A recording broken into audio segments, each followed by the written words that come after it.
épisode 47.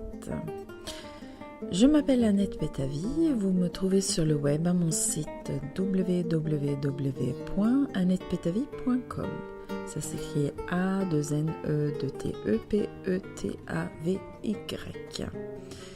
Vous pouvez me joindre par mail à annette@annettepetavy.com et vous trouverez des liens au sujet évoqué dans cet épisode sur mon blog qui se trouve aussi à annettepetavy.com.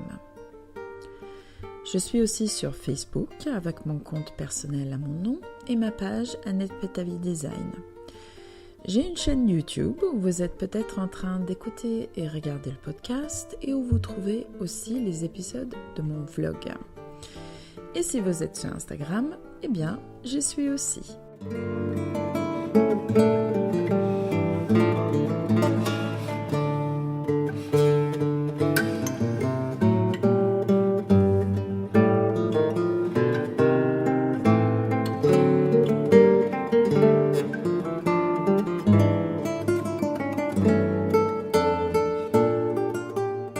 Alors, comme d'habitude dans ce podcast, je commence par revenir sur les derniers bulletins d'information qui sont parus. Donc, si vous ne le savez pas, moi j'édite depuis au moins 7 ou 8 ans une newsletter mensuelle où je parle bien sûr de mon actualité, mais aussi d'un point technique ou un moment d'inspiration sur le crochet particulièrement. Et donc, si vous inscrivez à cette newsletter, vous avez tous les mois un tuto de crochet. Donc, ces derniers temps, après un grand moment passé sur la dentelle à la fourche, je suis revenue au crochet classique. Et là, je me suis intéressée aux côtes au crochet. Donc, c'était le sujet de mes épisodes, ou plutôt de mes bulletins d'octobre et de novembre.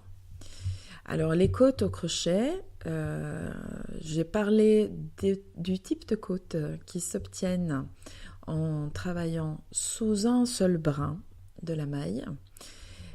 On peut aussi obtenir des côtes en travaillant des mailles relief, c'est-à-dire le plus souvent des brides qu'on travaille non pas dans la tête de la maille, mais autour du corps de la maille, ou autour de sa tige, si vous voulez utiliser cette terminologie-là. C'est pas bien arrêté, comment dire cela en français.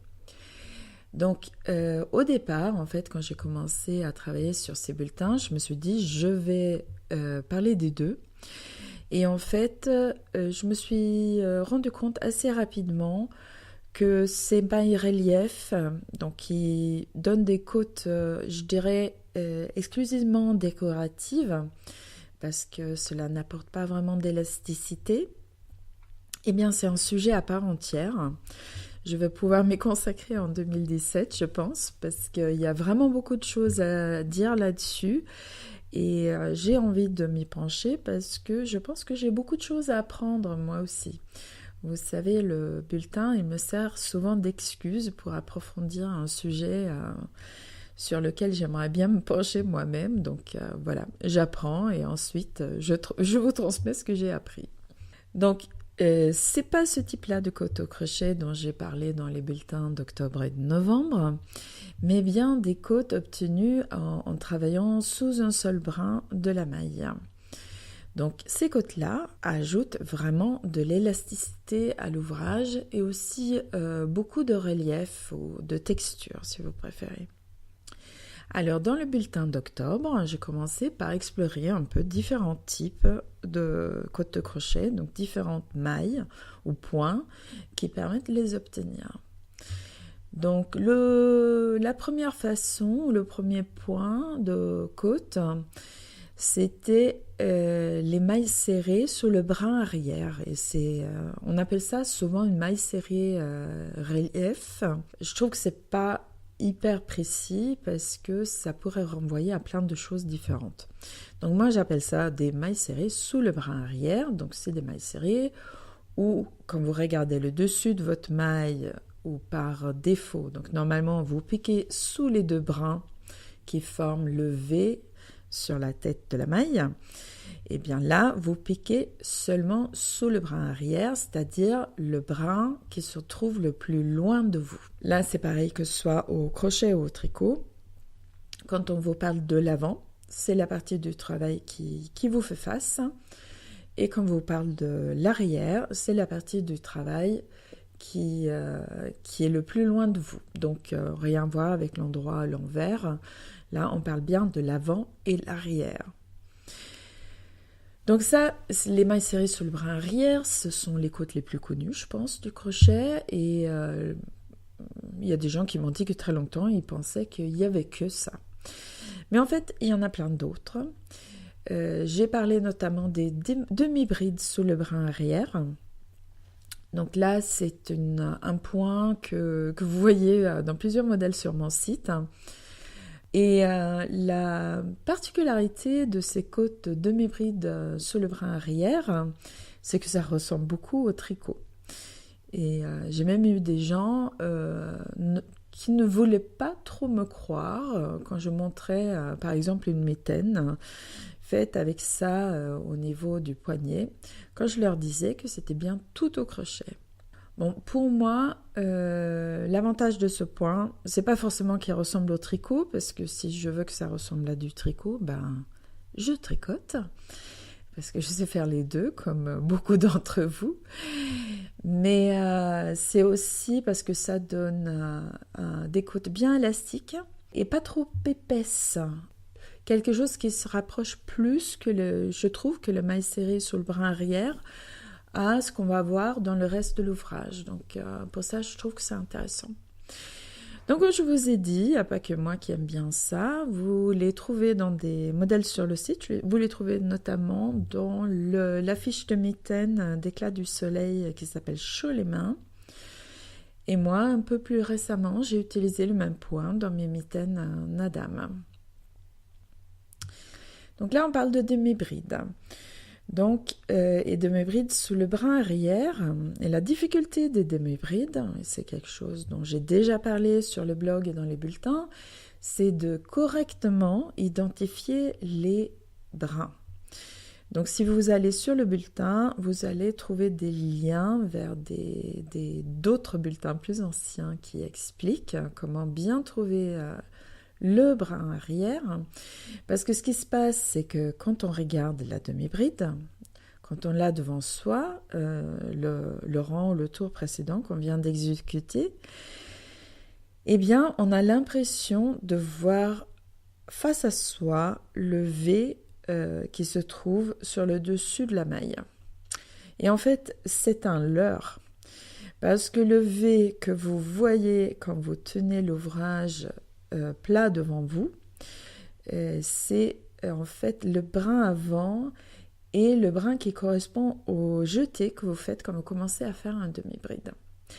Par contre, si vous basculez votre ouvrage vers vous et que vous regardez le dessus de la maille, là vous voyez bien le bon V, les deux brins avant et arrière de la maille. Mais donc, on va revenir vers ce troisième brin qui est bien visible quand vous avez le travail face à vous sans le pivoter vers vous. Donc, je vous propose quand même d'aller voir mes anciens bulletins sur le sujet. Si vous êtes abonné au bulletin d'information, vous avez les liens donc, dans le bulletin d'octobre. Si vous n'êtes pas abonné, il faut vous abonner tout de suite en m'envoyant un mail. Et si dans votre mail, vous précisez que c'est ce sujet-là qui vous intéresse, je vous envoie bien sûr un autre mail avec des liens pour retrouver les bulletins. Parce que c'est quand même un peu difficile d'expliquer ça sans vous montrer les photos en même temps. Donc, pour revenir à ça, j'ai testé aussi la demi-bride sous ce troisième brin. Ensuite, j'ai voulu tester une combinaison que j'ai vue quelque part entre maille serrée et maille coulée, où on travaille donc dans le brin arrière, un rang maille serrée et le rang retour en maille coulée. Donc, ça donne quelque chose de joli, une belle texture. Par contre, je trouve que c'est difficilement utilisable, en tout cas sans ruser, parce que ça biaise énormément. C'est un peu normal. En fait, si vous travaillez en rond, en principe, le crochet, ça biaise parce que la maille crochetée est asymétrique.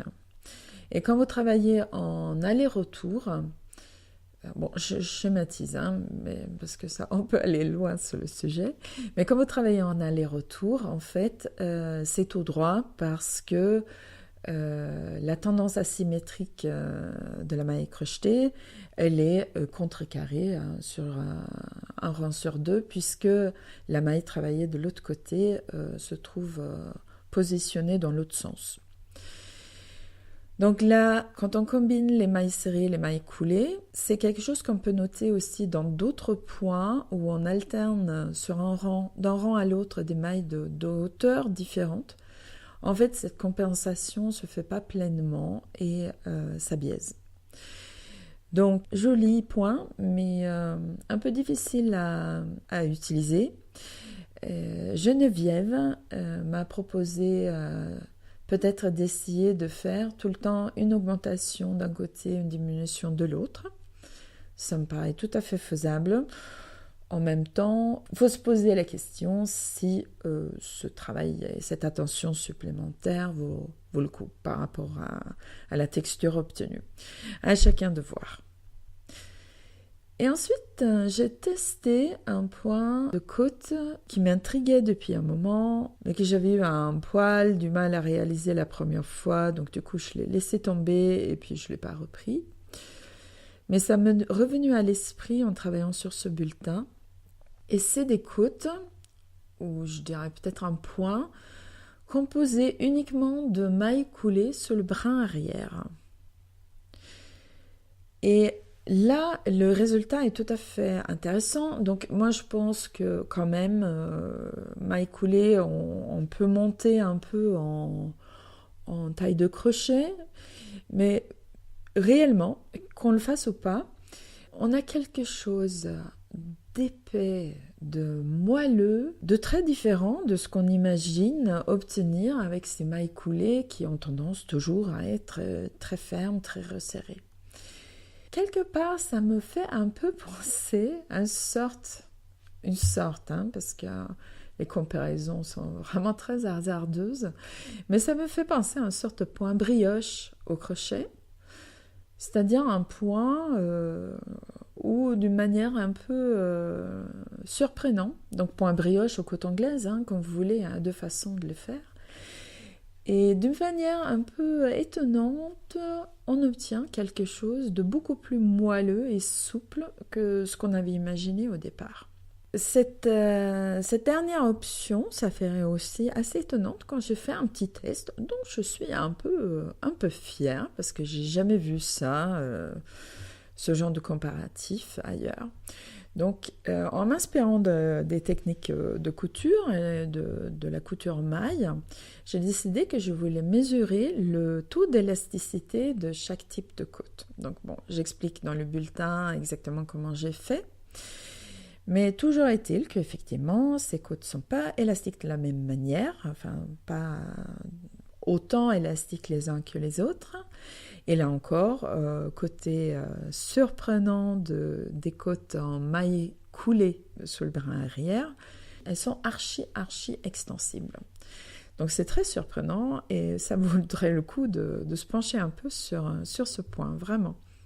Donc ensuite, au mois de novembre, j'ai quand même profité pour me poser la question, bon, voilà les points, maintenant on sait les faire, mais ce sont des côtes qui sont travaillées, on va dire, de façon perpendiculaire. On travaille une bande de côtes du petit côté à l'autre. Et après, si on veut intégrer ça dans un modèle crocheté dans un autre sens, ben ça va pas de soi. Donc, j'ai parlé de ça dans le bulletin au mois de novembre. Et j'ai repéré grosso modo deux méthodes. La première méthode, c'est de commencer par les côtes. On peut faire ça en bas d'un pull. Moi et Hélène, on a fait ça dans nos fiches de mitaines respectives. C'est-à-dire, on commence par la bande de côte et après, on pique son premier rang du reste de l'ouvrage dans la lisière de la bande et ensuite on continue normalement. Une autre idée que j'avais vue, je ne sais pas quand, sur internet et que j'ai utilisée dans mon béret excentrique, et c'est quelque chose qui est applicable quand on travaille du haut vers le bas et qu'on voudrait donc accrocher des côtes en bas, on ne va pas commencer par les côtes parce que ça inverse tout le travail. Donc dans le béret excentrique, j'ai travaillé la bande de côte à part, une fois que j'ai terminé le reste du béret, et après j'ai crocheté les deux ensemble. Donc ça peut paraître un peu bizarre comme méthode. Moi, ce que j'ai trouvé extrêmement astucieux, c'est que là, vous pouvez adapter votre bande de côte librement, notamment donc d'après votre taille de tête. Donc moi, je suis super sensibilisée au fait qu'on a toutes des têtes de taille, toutes et tous, des têtes de taille différentes, parce que moi, j'ai une très grosse tête. Donc, je rentre jamais dans les chapeaux, les trucs comme ça. Ça me fait une sorte d'étau autour de la tête. C'est très désagréable. Et ma maman, par contre, elle a une toute petite tête. Donc, elle, si elle doit acheter quelque chose à se mettre sur la tête, il faut qu'elle aille au rayon enfant. Et donc, en fait, en réalisant la bande de côte à part, vous la faites à la longueur que vous voulez. Et après, quand vous l'accrochez sur votre ouvrage, votre béret, votre bonnet ou autre chose, vous l'étirez, vous crochetez les deux épaisseurs ensemble, vous les accrochez avec des épingles ou des pinces, vous crochetez les deux épaisseurs ensemble et puis voilà quoi, vous n'avez pas du tout besoin d'adapter le reste du modèle pour adapter la bande de côte.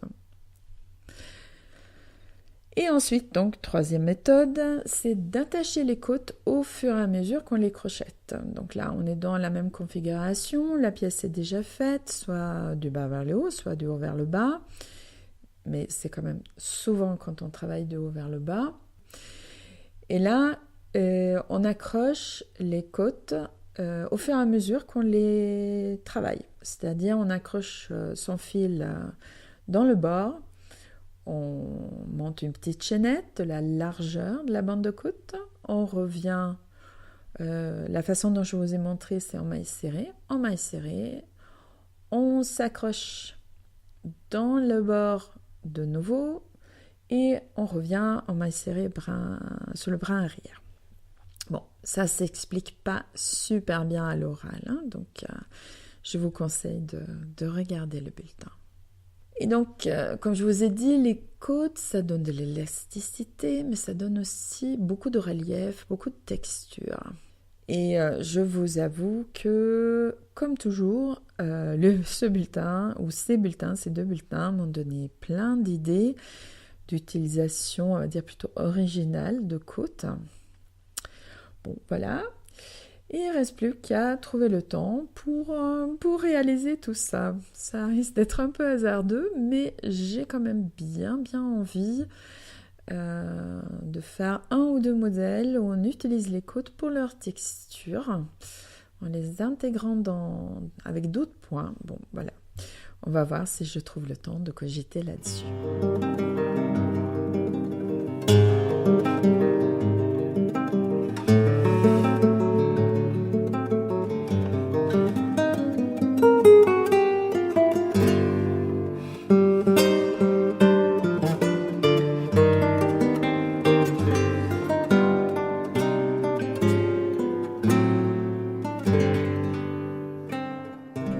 Depuis la dernière fois, il y a bien sûr eu des nouveautés dans la boutique, malgré quelques absences de ma part pour le salon de Felletin et un voyage en Angleterre. Donc pour voir et entendre parler de tout ça, moi je vais vous renvoyer sur YouTube à mon vlog, je crois que c'est le numéro 2 dans lequel j'ai parlé de tout ça. Donc c'est une petite vidéo que vous trouverez sur ma chaîne YouTube. Mais donc, quand même, des nouveautés dans la boutique. Donc, il y a eu d'abord... on va commencer par parler des livres, tiens. J'ai maintenant dans la boutique un nouveau livre de Alana Darkos qui s'appelle Baby Botanicals. Donc, c'est un livre avec 5 modèles pour enfants. Et donc là, quand on parle enfant avec Alana, il faut savoir qu'il y a plein de tailles. Ça commence à 3 mois, je crois. Enfin, en tout cas, tout petit bébé, ça va jusqu'à 12 ans. Et c'est pas 4 tailles qui couvrent le tout, c'est vraiment détaillé. Donc là, en fait, Alana, elle a pris 5 des modèles les plus populaires de ses vêtements adultes, des livres Botanical Knits et le deuxième, Botanical Knits, et elle les a transposés en modèles pour enfants. Là, c'est un vrai travail de fond, hein, parce qu'en fait, on prend juste l'inspiration, la forme générale du vêtement, et après, il faut le transposer, justement, aussi sur un grand nombre de tailles. Elle l'a fait avec brio, je dois dire, c'est vraiment très bien fait. Elle a utilisé des fils nettement plus fins pour la plupart que dans les modèles pour adultes. Donc, je dis pour la plupart parce qu'il y a quelques modèles pour adultes d'Alana qui sont tricotés dans des fils fins. Mais là, dans le livre Baby Botanicals, vous avez des échantillons soit de 28 mailles 10 cm, donc ça correspond au mérinos fin, soit de 24 maillots 10 cm. Donc là, ça correspond à un fil sport que je n'ai pas vraiment actuellement dans la boutique, mais qu'on trouve un peu partout ailleurs. Donc il y a 5 modèles pour enfants. Les photos, comme d'habitude, sont superbes. Les explications très détaillées avec non seulement des grilles pour les points, mais aussi des transcriptions des grilles par écrit. Et bien sûr, je tiens à votre disposition en complément, si vous ne tricotez pas en anglais, vous pouvez acheter le livret de traduction que j'ai élaboré comme d'habitude avec Nathalie Minson, qui est ma traductrice préférée de modèles de tricot, avec qui je travaille depuis des années. Et je dois dire, pour la plus grande satisfaction de mes clientes. Alors, donc ça, un livre de modèles pour enfants, très intéressant. L'autre livre qui est apparu beaucoup plus récemment dans la boutique, c'est le livre Estonian Knitting, et c'est le tome numéro 1. Alors là, c'est un livre très différent. Il n'y a pas de modèle. Et le sous-titre, c'est Traditions and Techniques, donc tradition et technique. Donc, il faut savoir que c'est un livre en anglais, qu'on exploite certainement mieux si on comprend un peu l'anglais, parce qu'il y a une introduction avec des chapitres très intéressants sur l'histoire du tricot en Estonie. Par contre, pas besoin d'être bilingue parce que vous pouvez aussi exploiter ce livre à partir déjà des photos qui sont magnifiques et des grilles qui sont dans la deuxième partie du livre. Et pour comprendre les explications un peu techniques des points quand elles sont données par écrit, bon, il y a des dessins. Certes, il faut comprendre un petit peu l'anglais tricoté, mais c'est absolument passionnant de voir cette richesse de techniques qui sont tous cherchées dans la tradition de tricot estonien. Donc, dans la boutique, vous avez aussi des livres, des dictionnaires de points, notamment en ce moment qui est The Hapsalu Show, donc qui sont là totalement dédiés au tricot dentelle. Donc, le livre gris, Estonian Knitting, c'est pas du tout le cas. Il y a une partie sur le tricot dentelle, mais il y a aussi sur le jacquard, sur les torsades, sur les mailles croisées, donc pour créer des sortes de mini-torsades, sur l'entrelac, sur tout un tas, des points en maille endroit, maille envers, hein, donc tout un tas de techniques. Donc chaque chapitre pour chaque technique n'est pas très grand, mais je vous assure que vous pouvez tricoter pendant quelques années avec les techniques expliquées dans ce livre. Surtout donc si vous aimez faire un peu les choses à votre sauce, parce que donc il n'y a pas de modèle, c'est des points. Mais donc des points que vous pouvez intégrer un peu de partout dans vos ouvrages. Donc voilà, 2 livres.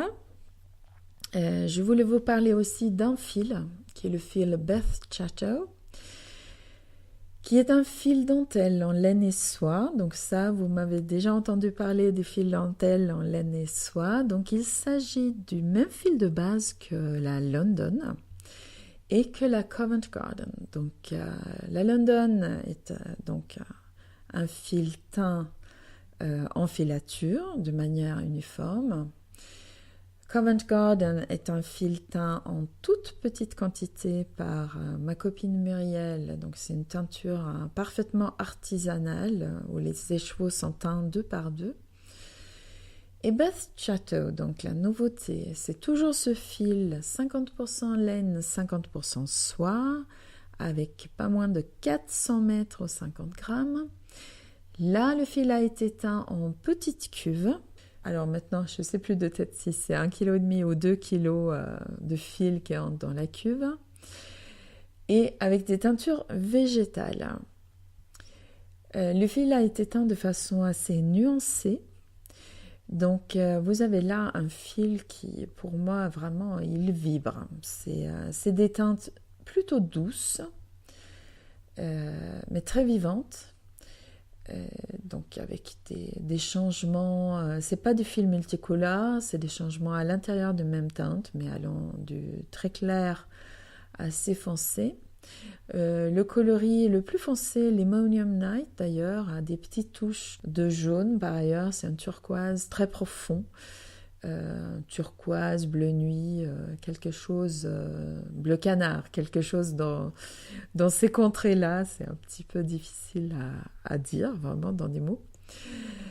Il y a Camassia bleu, qui est un fil bleu plus clair, une teinte très doux, et Fresia, qui est un coloris plutôt dans les corails, relativement intense, mais toujours avec ces nuances qui apportent beaucoup de choses, sans être... c'est pas des changements tranchants, c'est vraiment tout en douceur. Donc, si vous trouvez que le nom du fil est un peu particulier, ainsi que le nom des coloris, il s'agit, pour le fil London, donc je trouve toujours une inspiration un peu britannique. Et Beth Chatto est une grande dame, parce qu'elle est toujours vivante, elle a plus de 90 ans, mais c'est une grande dame des jardins anglais, une jardinière hors pair. Et quand j'ai commencé à m'intéresser au jardinage, quand on a eu notre toute première maison avec notre premier jardin, eh bien, les livres de Beth Chatto, ça a été un peu mon premier coup de foudre dans le jardinage. Donc, j'ai écrit un peu sur mon blog de Beth Chatto et son œuvre. Donc, c'est une femme qui est très, très en amont de toutes les tendances de permaculture, etc. d'aujourd'hui, a décidé que dans son jardin, elle allait cultiver selon les différentes parties. Donc, c'est pas un jardin de 300 mètres carrés, c'est un morceau de terre à la campagne, qui n'avait pas été utilisée pour cultiver parce qu'elle était considérée comme trop mauvaise. Elle en a fait un jardin-parc magnifique en utilisant uniquement les plantes qui s'adaptaient aux conditions précises qui existaient sur les différentes parties du terrain. Donc je vous renvoie vers mon blog pour lire un article sur Beth Chatto et dans cet article, vous avez aussi un lien vers son site. Et donc, sur ce site des jardins de Beth Chatto, il y a aussi possibilité d'acheter des plantes. Et pour les noms de coloris, je me suis tout simplement inspirée de plantes qu'on retrouve donc dans la pépinière de Beth Chatto. Voilà pour l'histoire. Sinon, sur le plan des modèles, J'ai publié depuis le dernier podcast 2 de mes propres modèles. Une fois n'est pas coutume. Donc il s'agit d'abord du béret au crochet excentrique. Donc là, c'est un modèle qui a été publié dans le calendrier 2016 de la FART, donc de la Fraction Armée Révolutionnaire du Tricot, dont je suis membre. Donc c'est une association lyonnaise, mais ouverte aussi à des gens de partout. On a beaucoup de membres grenoblois d'ailleurs. Et donc on avait fait en 2014, je crois, un premier calendrier. Et là, on a récidivé pour l'année 2016. Donc le calendrier est épuisé depuis bien longtemps. Et j'ai donc voulu vous faire profiter de ce petit modèle qui est un béret qui se crochette en rond. Mais on commence pas tout à fait au milieu. Donc je vous laisse regarder sur le site ou sur la vidéo YouTube, si vous êtes en train de la regarder, à quoi ça ressemble. Donc c'est l'occasion d'associer 2 couleurs de fil. Moi j'ai utilisé du mérinos fin uni et une couleur de mini mochi. C'est ce qu'a fait aussi beaucoup de clientes qui ont acheté des kits sur le salon de Felletin ou qui ont commandé des associations. Il y aura aussi un kit excentrique dans la boutique. Je crois qu'il n'y est pas en ce moment parce que voilà, je me suis un peu laissée déborder par la saison. Autre modèle de ma facture, tricot cette fois-ci, le snood Trigone. Un snood assez simple, mais où j'ai joué sur la réversibilité du point. Parce que donc c'est le type de snood qui est assez long et qu'on peut porter soit comme une écharpe infinie, donc une écharpe qui n'est pas ouverte, mais comme une grande boucle qu'on pose autour du cou et où on superpose les 2 pans, soit replié. On fait un tour, on fait un deuxième tour, on le porte comme un col autour du cou. Et pour ces choses-là, ça c'est quelque chose qui me vient du crochet et qui me poursuit dans le tricot. Moi je trouve qu'il faut que ce soit réversible parce qu'on ne sait jamais quel côté va tomber vers l'extérieur.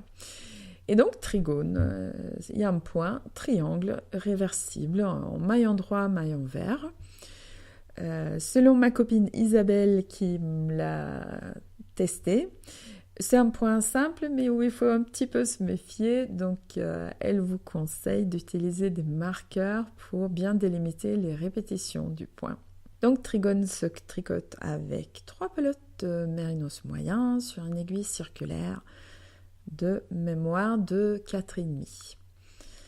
Et c'est un petit projet assez rapide, assez sympa et qui, suivant les coloris dans lesquels vous le déclinez, il se porte absolument avec tout. Donc quand j'enregistre ce podcast, je ne sais pas exactement quand je vais avoir le temps de le mettre en ligne. Je m'apprête à publier ces jours-ci un nouveau modèle de Véronique Charmette, alias Bargelène. Il s'agit d'une petite couverture au petit plaid. Ça peut être pour un bébé, ça peut être pour vos genoux sur le canapé devant la télé. Et là, Véronique a vraiment fait quelque chose de très joli et très intéressant avec plein de couleurs de mon mérinos moyen et aussi plein de points différents. Donc, s'il n'est pas encore paru quand ce podcast est mis en ligne, il sera sur le site incessamment sous peu. Et s'il est déjà là, je vous invite à aller le regarder. C'est vraiment un projet très sympa. Vous apprenez plein de points de crochet et vous avez un résultat doux et coloré comme tout. Il y a eu aussi un e-book dans la boutique depuis la dernière fois. Donc l'e-book 100% crochet, un projet, je dirais, hors de commun, initié et porté par Sylvie Damé. Sylvie a eu cette idée extraordinairement à la fois simple et géniale de regrouper 15 créatrices de crochet francophones. Donc ce sont des francophones, pas seulement des françaises, parce que déjà moi je ne suis pas française, je suis suédoise mais francophone. On a aussi des québécoises avec nous. Donc ces créatrices de crochet très différentes, venues d'horizons différents, mais toutes évidemment animées par l'amour du crochet. Donc dans l'e-book, il y a 16 modèles. Donc on a bien sûr toutes fait du raffut du tam-tam pour le lancement de l'e-book, qui en plus était à un prix réduit pendant le lancement. Mais sachez que cet e-book est toujours disponible dans ma boutique, ainsi que chez les autres créatrices participants. Il coûte maintenant 29 €, mais vous avez 16 modèles de crochet bien expliqués. Vous avez des articles sur différents points techniques, des tutos, et vous avez des codes promo inclus dans cet e-book. Donc attention, les codes promo peuvent expirer avant la fin de la mise en vente de l'e-book, qui est dans une petite année. Donc regardez bien si vous l'avez acheté, utilisez-le, profitez-en. Donc, beau projet, l'e-book 100% crochet. J'ai pas franchement encore eu le temps de réaliser des modèles dedans, mais je veux vraiment le faire parce qu'il y en a quelques-uns qui m'ont vraiment tapé à l'œil. J'envisage aussi peut-être de faire des interviews avec les créatrices participantes. On va voir un peu quand, comment, sous quelle forme. Mais je trouvais que c'était un joli projet. Et vraiment l'occasion, chacune d'entre nous a notre public, et l'occasion pour les gens faisant partie de ce public de découvrir aussi les autres. Donc comme je vous l'ai dit, l'initiatrice de ce projet est Sylvie Damet, créatrice de crochet. Elle habite dans le Vercors, donc pas très très loin de chez moi. J'ai l'occasion de me rendre de temps en temps à Grenoble, Sylvie aussi, et on s'est retrouvés à Grenoble il y a quelque temps déjà. Donc quand vous écoutez l'interview que j'ai fait avec Sylvie, qui est très intéressant, où je lui ai fait parler notamment de son projet de test de crochet de différents types. Vous allez écouter, c'est passionnant. Donc il faut avoir en tête qu'on a parlé de ça, on a fait cette interview avant le lancement de 100% crochet. Donc si vous avez l'impression qu'on tourne un peu autour du pot, qu'il y a quelque chose qu'on ne veut pas dire, c'est que bon voilà, on avait ce projet, on savait qu'on allait le lancer, on savait que l'interview allait probablement être publiée après. Donc si ça vous paraît mystérieux, voilà, vous avez l'explication.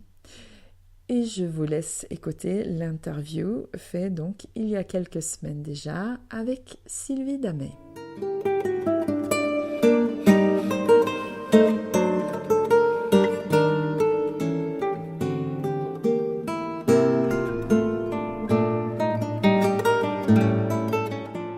Voilà, je suis donc avec Sylvie Damet.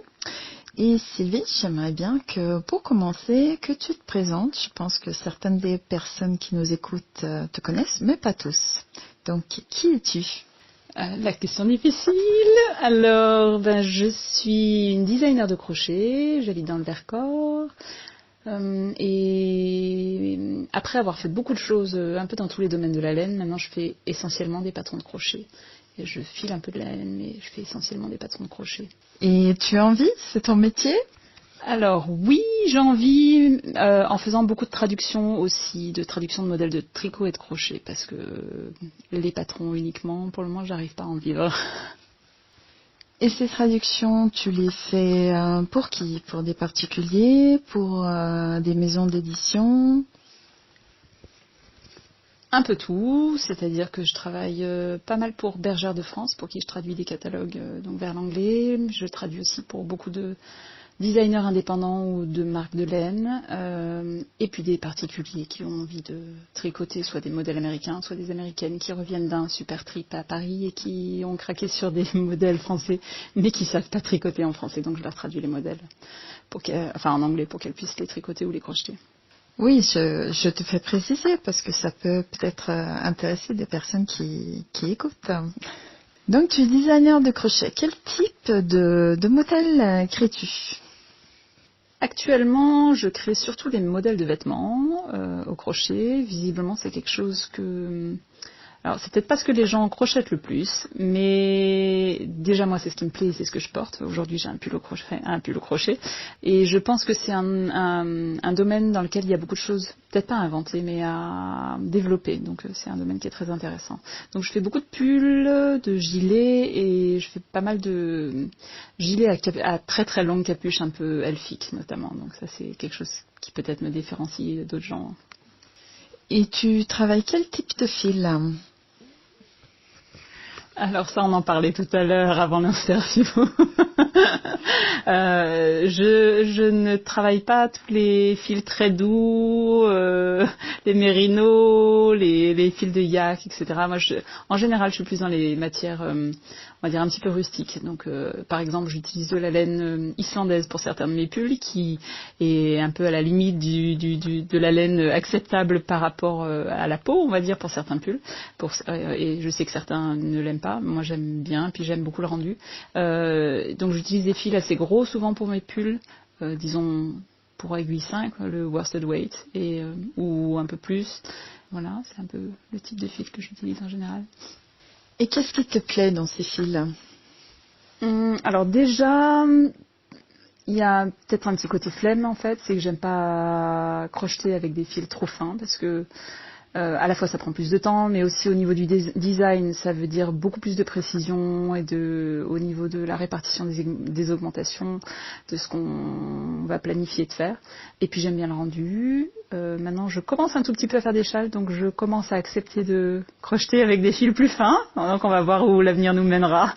Et au niveau des textures, je pense que vraiment ça c'est au niveau des préférences personnelles, mais j'aime vraiment le côté un peu primitif de la laine. Donc voilà, une toison qui sent encore la lanoline, le stuin, moi ça me fait vraiment triper bien plus que des cachemires très fins ou des matières très douces. J'aime bien sentir un peu que ça sente le mouton. Donc, en même temps, je dis ça, j'aime beaucoup les pures laines et j'aime beaucoup les fils qui vont être mélangés avec de l'acrylique parce que j'aime pas avoir un pull qui pèse 2 kilos. Donc un fil mélangé laine acrylique, je trouve ça très agréable pour des pulls que je mets tous les jours, comme le gilet que j'ai sur moi aujourd'hui. Oui, la question du poids est d'autant plus importante que tu utilises des fils, on va dire, relativement épais. Oui, et du coup, tu m'amènes pile sur un de mes dadas personnels. C'est-à-dire que pour pallier à cette histoire de poids, moi j'utilise, on va dire dans 90% des cas, des brides seulement crochetées dans le brin avant, qui étirent la bride vers le haut et qui lui donne une épaisseur qui vient plus proche d'un tissu tricoté que crocheté.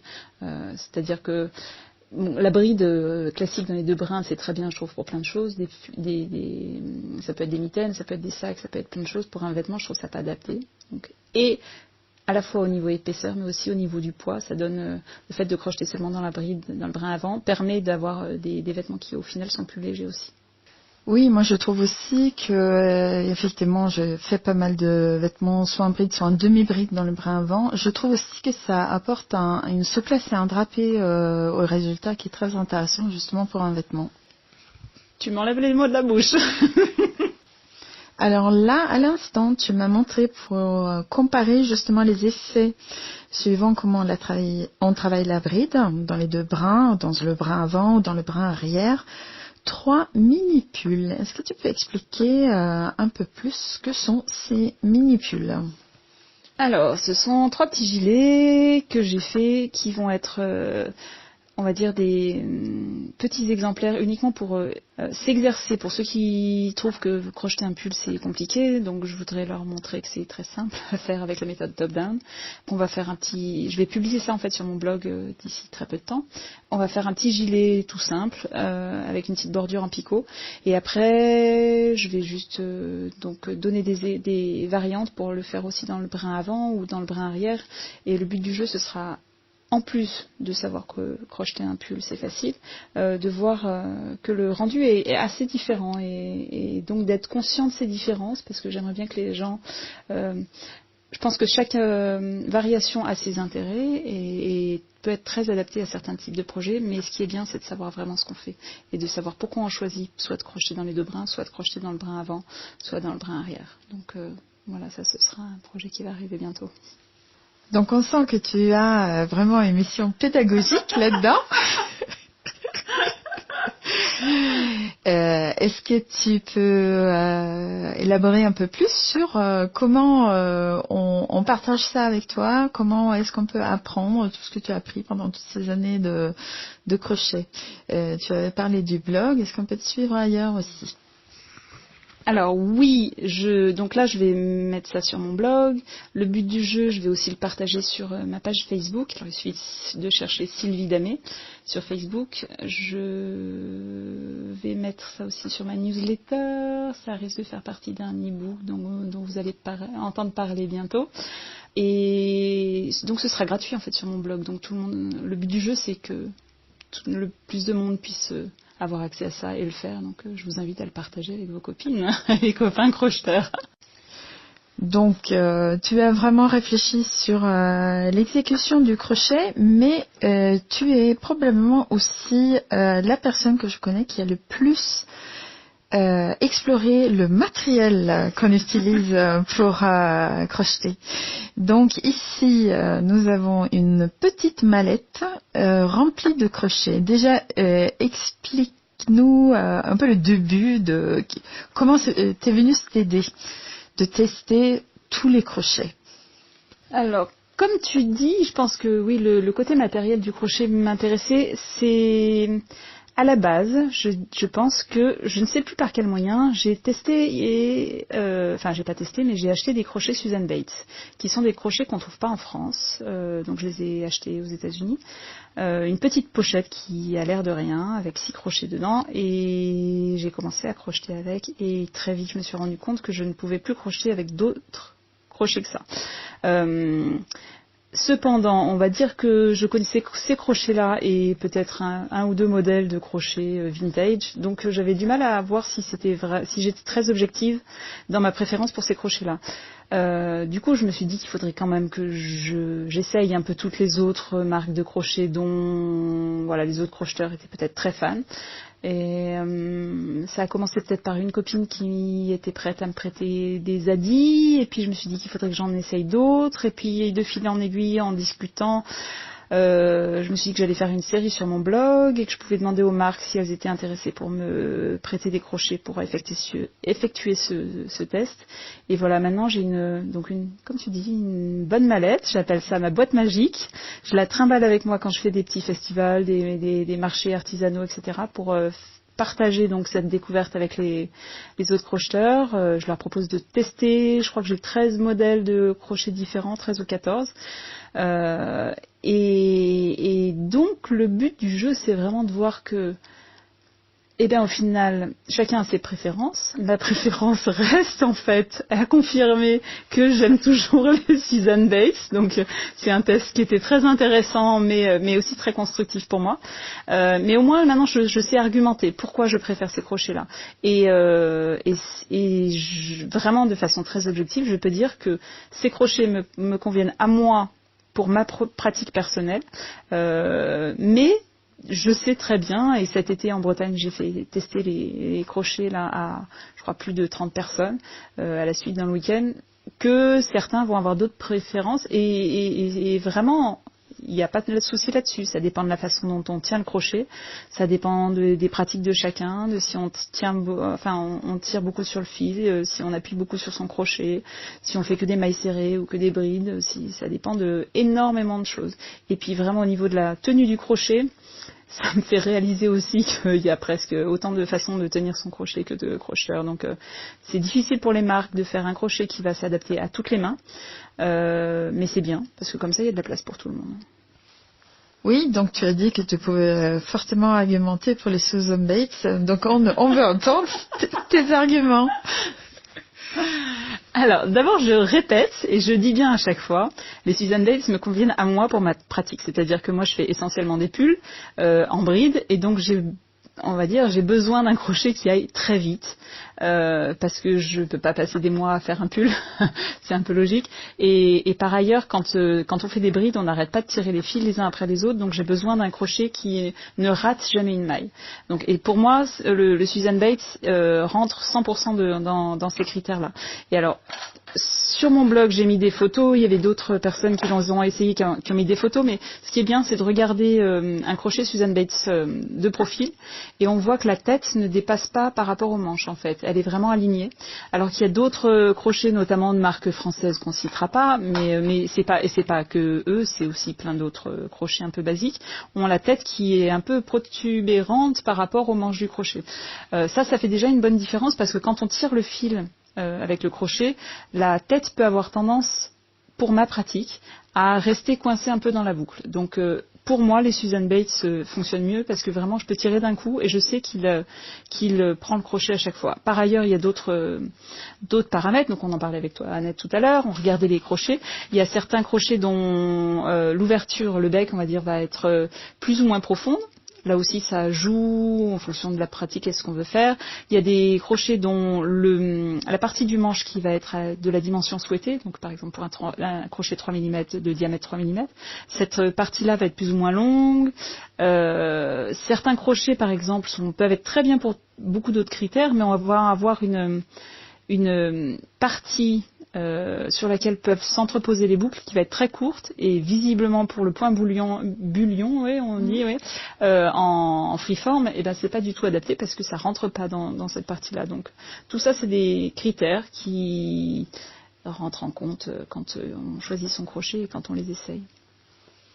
Oui, c'est intéressant. Je pense qu'à un moment ou l'autre, j'ai parlé de cette histoire de la tête du crochet qui soit est alignée sur le reste, soit dépasse. Et il me semble que j'avais constaté ça à l'époque où je testais pas mal le crochet en maille coulée avec des crochets classiques. Et effectivement, là, ça peut être un élément assez déterminant parce que si la tête est alignée, c'est beaucoup plus facile. Et il y avait, dans ce contexte spécifique, il y avait aussi en fait la pointe du crochet parce qu'elle peut être plus ou moins pointue. C'est vrai. C'est aussi t'as tout à fait raison, c'est aussi un élément qui est assez, qui rentre dans le choix. Ça va complètement dépendre là aussi de ce qu'on fait, c'est-à-dire que j'ai une copine, Sonia pour pas la nommer, qui me disait qu'effectivement quand on fait des châles en crochet par exemple au mohair, on n'aura peut-être pas envie d'avoir un crochet qui est trop pointu, à la fois au niveau de la pointe et au niveau de la lèvre de la lèvre de l'ouverture du crochet. Je me retrouve plus dans les mots.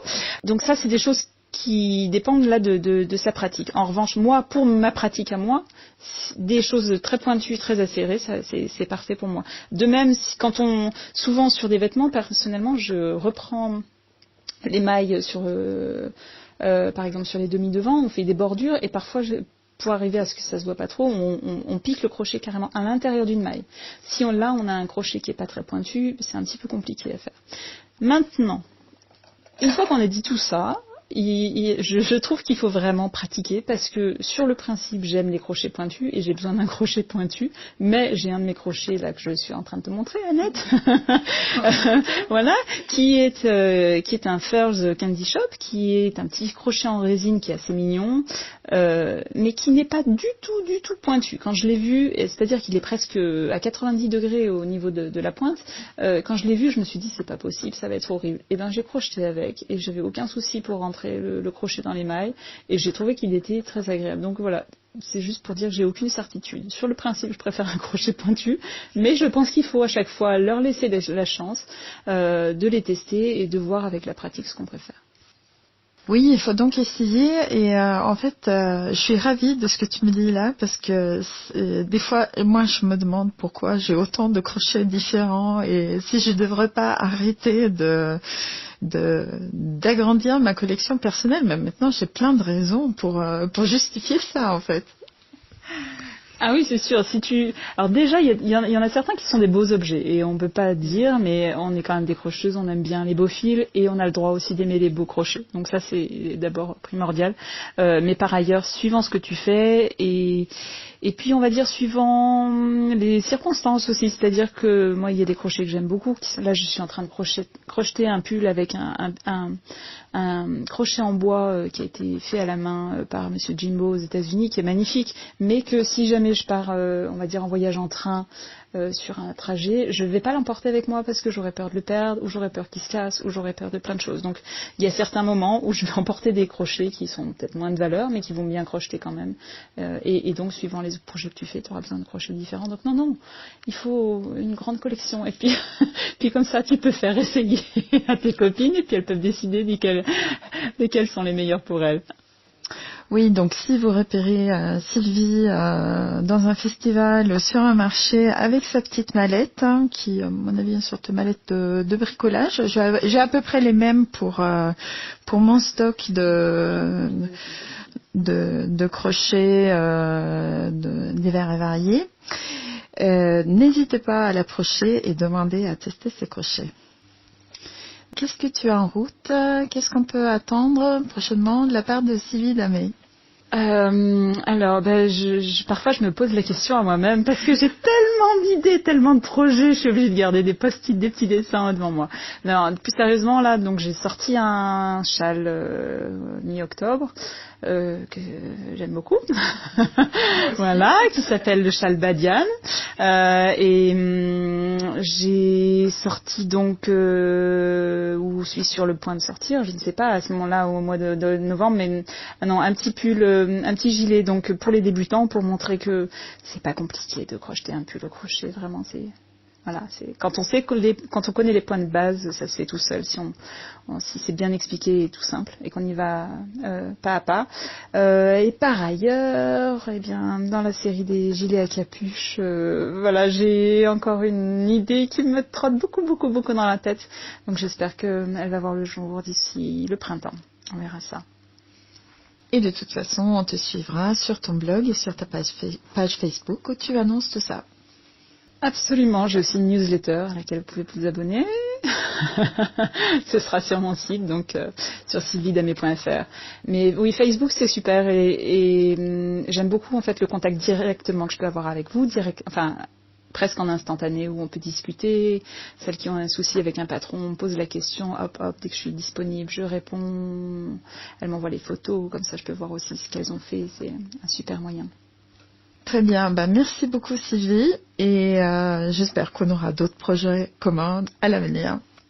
Avec très grand plaisir Annette.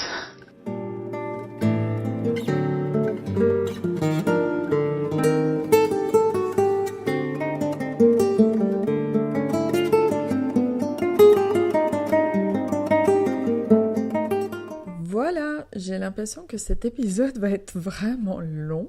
Bon, c'est pas grave. Je voulais juste vous parler un peu rapidement de mes projets en cours. La dernière fois, j'avais terminé pas mal de choses. Donc ensuite, il a fallu remettre des choses en route.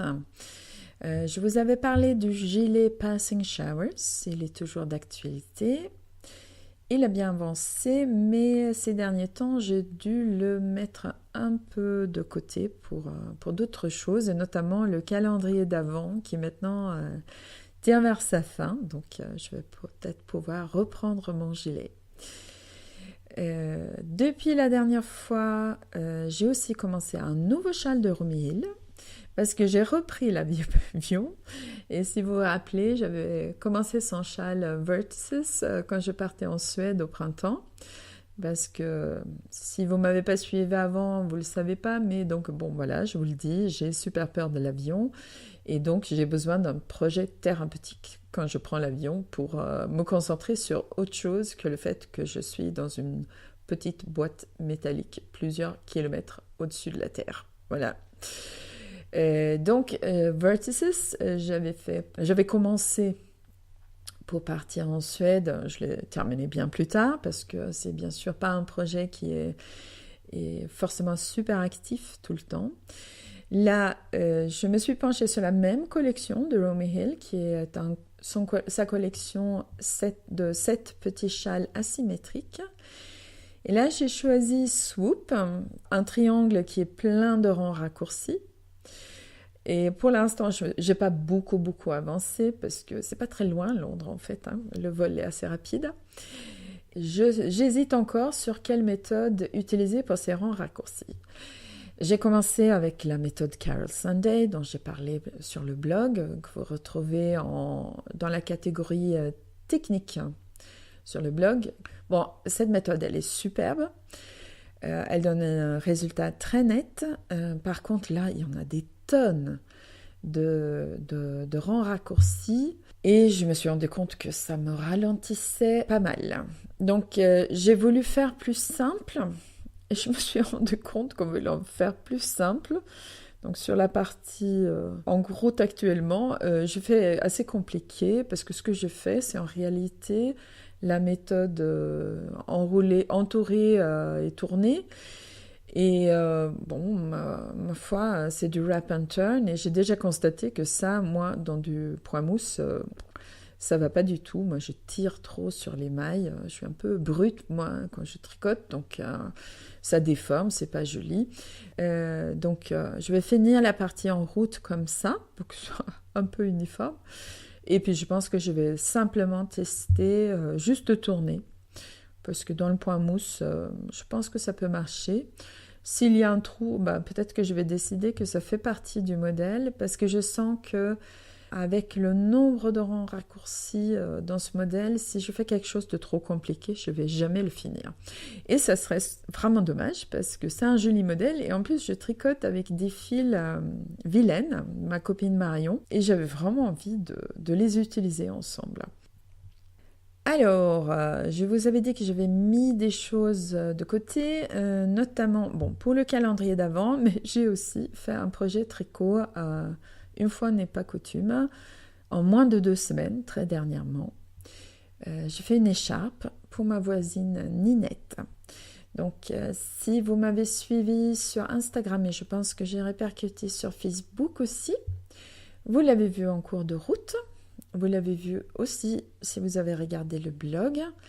Maintenant, il est terminé, bloqué, offert ce projet. Donc, normalement, j'espère avoir le temps de mettre ça sur le blog entre les fêtes. Juste la petite recette pour expliquer comment je l'avais fait. Parce que c'est vrai que c'est tout simple, mais ça avait été très joli. J'ai utilisé une pelote mini mochi et une pelote mérinos fin et c'est mon mari qui m'a dit voilà, on est invité chez les voisins, est-ce que tu voudrais pas tricoter quelque chose avec la mini mochi pour Ninette, parce qu'il trouve la mini mochi très jolie et le résultat était pas mal. En ce moment, je suis en train de finaliser une paire de mitaines Nadam pour ma belle-maman pour Noël. Donc j'ai tout fait, il y a juste à coudre les fleurs sur les mains et mettre les boutons, donc je pense que ça je vais y arriver. J'ai envie aussi de faire, je pense pour mes belles-sœurs et peut-être mes nièces aussi, on verra surtout du temps dont je dispose, des sachets de lavande. Donc j'ai eu cette idée de combiner le crochet avec un poil de couture pour faire des sachets de lavande à propos du deuxième motif du calendrier d'avant. Donc si vous allez sur le blog, vous pouvez les retrouver. Donc tout ce qui se réfère au calendrier d'avant de cette année, c'est dans la catégorie DEC, comme décembre, DEC 2016. Donc là, j'avais pris une partie du deuxième motif du calendrier. Je l'ai crocheté en 2 fois avec un gros fil j'ai cousu un petit sachet où j'ai mis de la lavande que j'ai fermé et ensuite j'ai fermé les 2 motifs autour du petit sachet. Et j'ai bien aimé cette idée. Et là, ce que je voudrais faire, si je trouve le temps, c'est le reproduire, mais plutôt que d'utiliser le centre du 2e motif avec un gros fil, je voudrais utiliser un fil fin et utiliser la totalité du 1er motif qui était un carré. Voilà, donc on verra si j'y arrive. J'ai aussi plein de projets en préparation. Ça va tricoter des chaussettes chez Annette parce que la superbe et rigolote et sympathique Christelle du podcast Tricot et Stitch a lancé l'idée d'une version française, d'une idée qui d'origine vient d'une podcasteuse anglophone, peut-être anglaise, j'ai pas eu le temps de regarder son podcast encore. Donc les chaussettes du réveillon, ou en anglais Christmas Eve Cast-On. Et donc en fait, l'idée c'est que tout le monde qui participe monte les mailles d'une paire de chaussettes ou d'une chaussette le jour du réveillon de Noël, donc le 24 décembre. Je vais le faire avec Christelle, comme d'autres personnes, et comme disait l'une des personnes dans son groupe Ravelry, elle imaginait une guirlande de chaussettes à travers les mondes et je trouve que c'est très sympa comme concept. J'ai 2 modèles de chaussettes qui sont un peu en attente, donc des modèles que j'ai trouvés sur Ravelry et que j'ai très envie de faire. Je pense que je vais commencer avec un modèle donc, que je vais monter le 24 décembre qui s'appelle Tubla av Isfolket. Le titre est en suédois, donc on va les appeler Tula. Et c'est un modèle d'une créatrice suédoise qui a le pseudo Alpaca Anna, que je suis et dont j'apprécie beaucoup, beaucoup le travail. On se suit mutuellement sur Instagram aussi, c'est quelqu'un de très sympa. Ces chaussettes sont tricotées de la pointe vers le haut. Quand j'étais en Angleterre, j'ai appris à tricoter des chaussettes de la pointe vers le haut, 2 à la fois, sur une grande aiguille circulaire.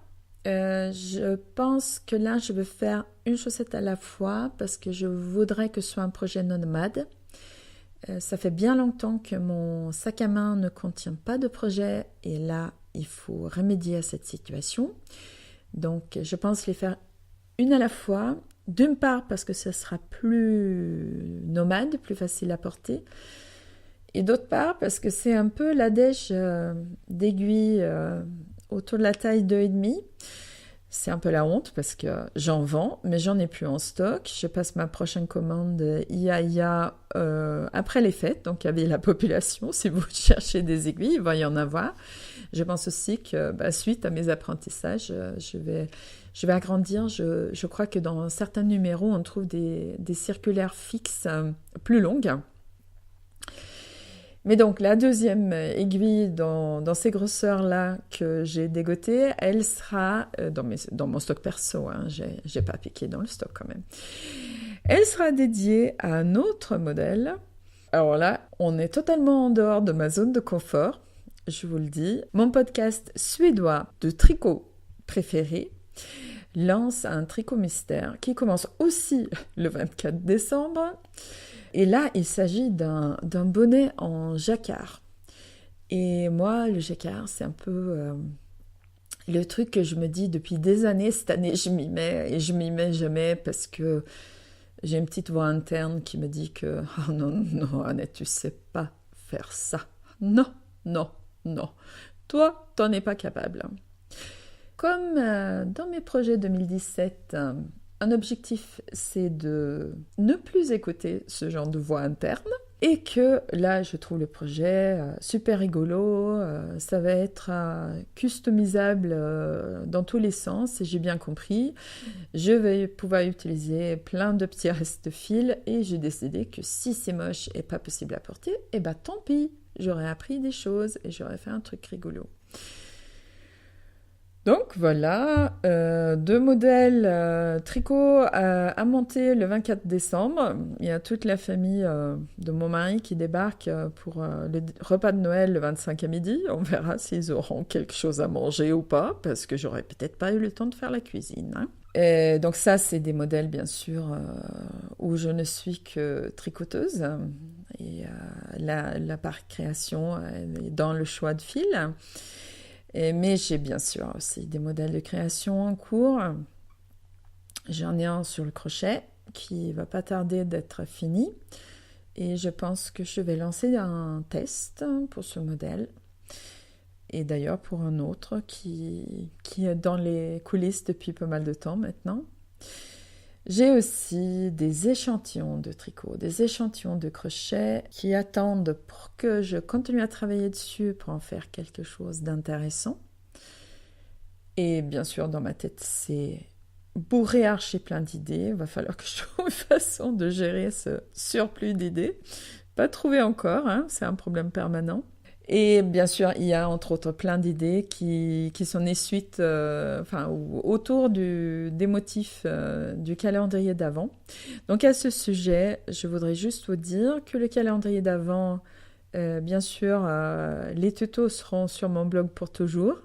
Mais vous avez jusqu'au 6 janvier pour finir au moins un motif, le prendre en photo, le partager soit dans le groupe Facebook spécial calendrier d'Avent, soit en me l'envoyant par mail.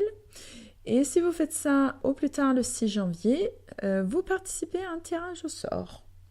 Donc vous pouvez gagner quelque chose, même si je crois que ce qu'on gagne vraiment à participer au calendrier d'Avent, c'est l'esprit de groupe avec ces filles totalement formidables qui s'y donnent à cœur joie sur Facebook. Bon, bref, avec tout ça, l'année 2007 s'annonce plutôt laineuse.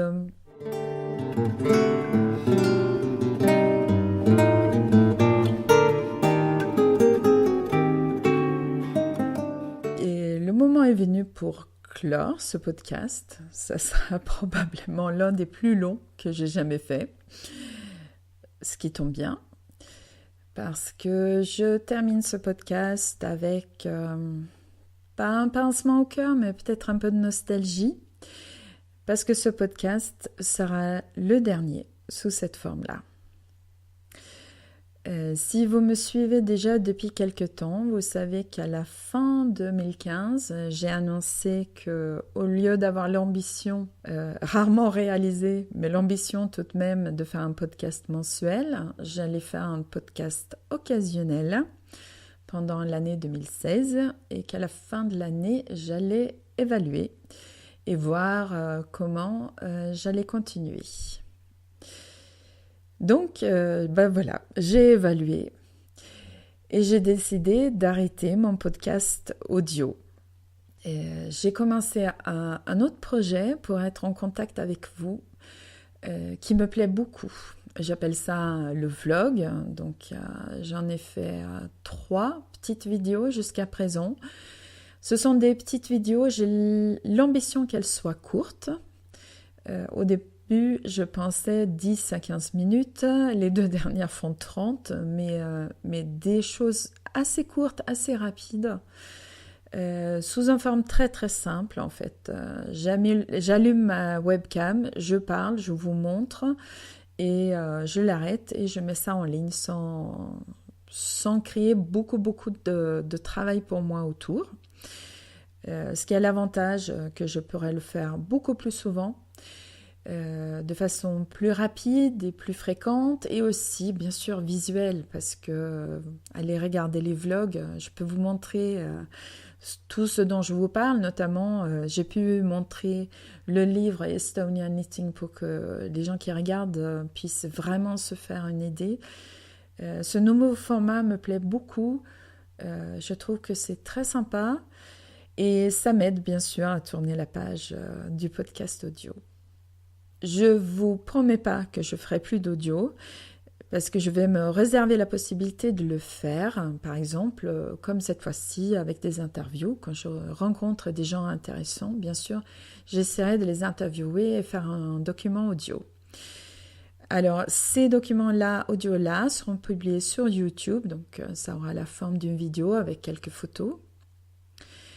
Les épisodes du podcast, y compris donc celui-ci, vont rester sur iTunes, dans les applications de podcast, etc., jusqu'en juin à peu près. Donc, parce qu'il faut savoir que pour distribuer sans trop de complications techniques son podcast, par tous ces moyens-là, on héberge son podcast chez un fournisseur de services et un prestataire qui, dans mon cas, s'appelle Libsyn. Et c'est le choix de beaucoup de podcasters et podcasteurs audio. Donc, c'est un hébergement payant. Je vais le conserver pendant 6 mois à peu près. Et ensuite, je vais annuler mon abonnement à cet hébergement comme le podcast ne sera plus actif. Par contre, chaque épisode est aussi disponible à travers mon blog. Et là, ils vont rester parce que là, c'est sur le même serveur que mon site internet et le blog. Donc là, il n'y a aucune raison de les enlever.